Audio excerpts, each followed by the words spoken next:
Since the year 2000, the total amount of plastic consumed in Australia has more than doubled.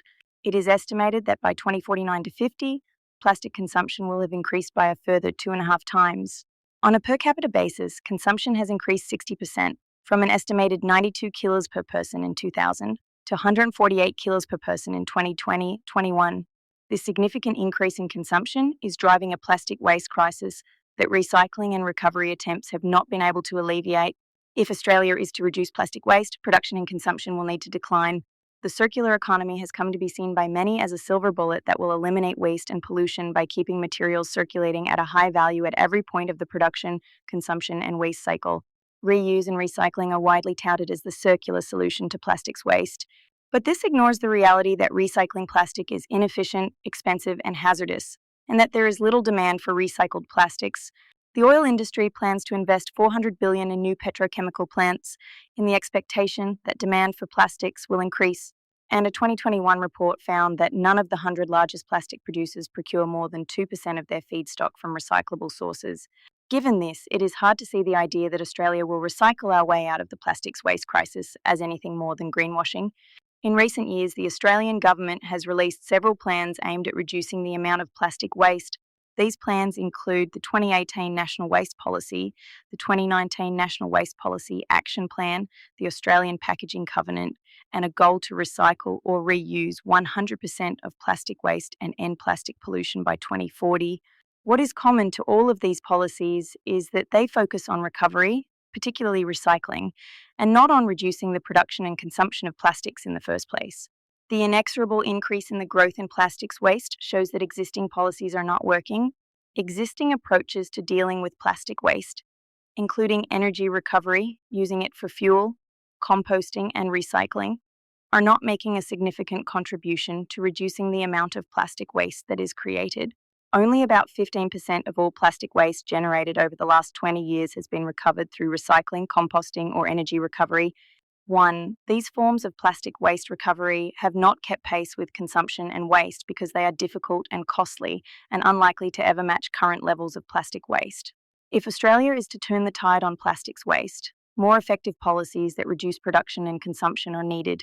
Policies in other countries show what Australia might be able to do.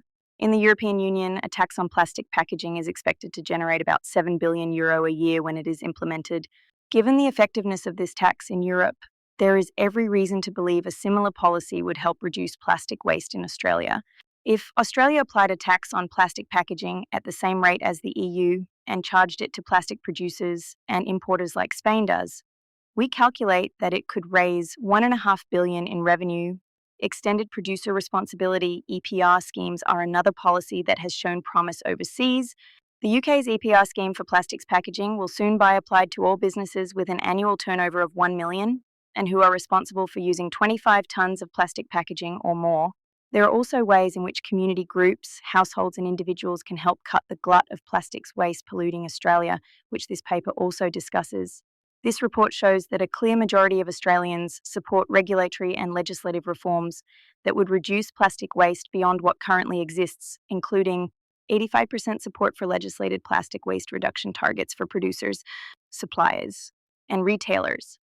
80% support for laws phasing out the use of single-use plastics, 78% support for banning plastic which cannot be recycled in the curbside bin, 86% support for laws requiring new plastic products to contain recycled plastic material. In addition, 81% of Australians think that businesses that produce short-use plastic packaging are the party most responsible for reducing plastic packaging waste. 74% nominate individual consumers, and just over 3 in 5, 63% nominate government. Somewhere in the remote North Pacific Ocean sits the largest accumulation of plastic waste in the world.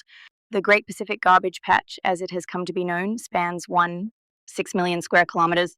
It is twice the size of Texas, 3 times the size of France, and 17 times the size of Tasmania. There are 4 other areas of the world's oceans where our plastic waste accumulates, including in the South Pacific. They might be smaller in comparison to the one in the North Pacific, but each one is enormous in its own right. The Great Pacific Garbage Patch is made up of an estimated total of 8 trillion pieces of plastic waste. This is equivalent to 250 pieces of plastic for every human on the planet. One study found that between 4, 8, and 12 7 million metric tons of plastic waste generated on land entered the ocean in 2010, and estimated that this would increase by an order of magnitude by 2025. It is now thought that, by weight, there could be more plastic than fish in the sea by 2050. Globally, 32% of plastic packaging escapes collection systems and ends up in the environment. Plastic can be found even in the deepest parts of the ocean, where it represents up to 80% of marine litter, often in the form of microplastics. This has a very serious adverse impact on marine life and exacerbates other stresses on ocean health. Plastic pollution kills an estimated 1 million seabirds and 100,000 sea mammals each year. While some ocean plastic originates from the sea-based shipping and fisheries industries, most of it comes from land-based sources and is transported via rivers. Once in the ocean, microplastics can act as vectors for toxic chemicals to enter the ecosystem through marine life. For the nearly 1 million volunteers for Clean Up Australia Day, the impact of plastic waste on the environment is clear. Of all rubbish collected in 2022, 63% was plastic waste, which was up 17% from the previous year. The newer items picked up by volunteers in face masks, vapes, and rat tests reflect how our use of plastic has increased, but the older items, soft plastics, beverage bottles, coffee cups, takeaway food containers, and single-use cutlery and plates, remind us of how persistent plastics waste is. When plastic degrades, it dissolves into imperceptible smaller fragments called microplastics, which filter into the air we breathe, the water we drink, and the food we eat. Microplastics have been found in 94% of oysters globally, and in the gastrointestinal tracts of 62% of fish in Australia. A study of microplastics in the Great Australian Bight concluded that about 14 million tonnes of microplastics reside on the ocean floor. There are serious questions about the effect our heavy use of plastics is having on our health. Plastics have been linked to diseases ranging from cancer to lung disease, birth defects, and endocrine toxicity. From extraction through to manufacturing, use and disposal, plastic impacts our health. Plastics have been termed a cocktail of contaminants due to the fact that they are commonly found along with heavy metals, pesticides, and other organic pollutants, as well as a range of other chemicals that are designed to give them color, flexibility, stability, and resistance to UV light. Many of these additives and contaminants are carcinogenic or neurotoxic or associated with diseases like obesity and diabetes. An estimated 400,000 to 1 million people die each year from diseases related to mismanaged waste, including plastic, primarily in the global south. Conservative estimates show that humans ingest between 0.1 grams and 5 grams, which is equivalent to an entire credit card's worth of microplastics every week. Plastic has now even been found in the placentas of newborn babies, as well as in human blood and tissues, a fact that has led to many calling this era of human history the Plasticine. Plastics have cradle-to-grave impacts on our environment. Because plastics are almost exclusively made from fossil fuels like gas and oil, the manufacture of plastics contributes to climate change. Approximately 90% of the emissions related to plastics can be attributed to its conversion from fossil fuels. In total, about 6% of global oil use, equal to that of the global aviation sector, is consumed by the manufacture of plastics. This figure is projected to rise to 20% of total annual oil consumption by 2050. This fact has led some to go so far as to label plastic manufacturing the Plan B for the fossil fuel industry. The Minderoo Foundation contends that oil and gas companies are planning to ride out decarbonisation in the transport and energy sectors by redirecting fossil fuels into plastics. This makes plastics a significant source of future global oil and gas demand. Despite the increasing damage that plastic does to human health, animals, and the wider environment, this report shows that Australia's consumption of plastic has increased steadily this century, and forecasts are for continued growth. For many years, Australia has dealt with its plastic waste crisis by shipping waste plastic overseas, burning or burying it. This created an out-of-sight, out-of-mind mentality. But the 2022 collapse of RedCycle, which was Australia's largest soft plastics recycling scheme, raised important questions about the viability and integrity of plastics recycling, and many of the nations that Australia relied on to take its waste have now introduced laws that ban the importation of waste plastics.